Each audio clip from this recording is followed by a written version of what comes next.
BELL is the Brown Environmental Leadership Lab. The BELL program is part of the Leadership Institute program at Brown, and our mission in all of our leadership programs is to help young people to develop the knowledge, the skills, and attitudes associated with socially responsible leadership.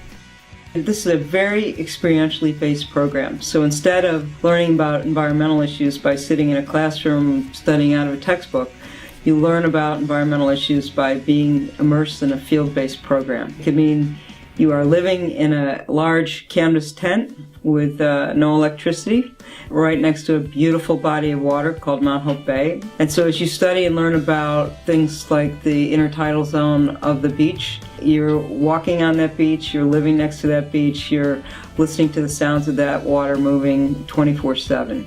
First thing I should say about a typical day at BELL is that no 2 days at BELL are the same, and no 2 sessions of BELL are the same. So the curriculum evolves each year to meet current issues.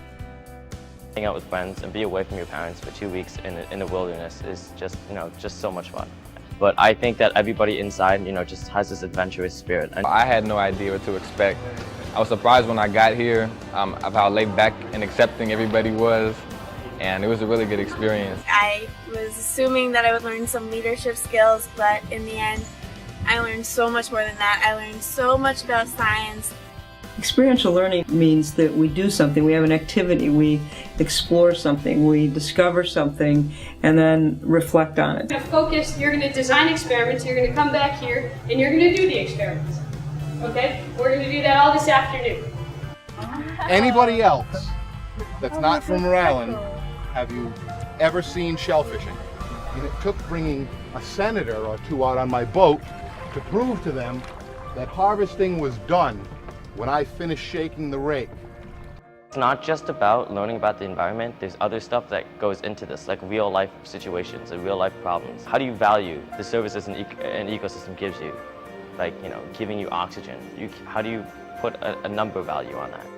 We have a significant chunk of time, and students can spend time down by the water setting up experiments in the intertidal. They can go out into the forest and do research on some of the plant life out there. We have units where students are kayaking along the coast of Narragansett Bay and exploring salt marshes and other habitats that they'll see along the way. What we do is a good hands-on project where we create solar ovens out of readily available materials that we can get in any household or any local store. We then do a project where students work in teams and they assemble solar batch water heaters. The thing I enjoyed most was being challenged. I thought that I was academically challenged as well as physically challenged, and together I think that's what brought our community together, really, and I thought that was a great experience. We've had a pretty dedicated group of staff who have come back year after year, and they really appreciate having the opportunity to get to know students and work with students in the kind of intense environment that BELL provides. Overall, it was a really great experience. I'm glad I did it, and if I could, I'd do it again in a second.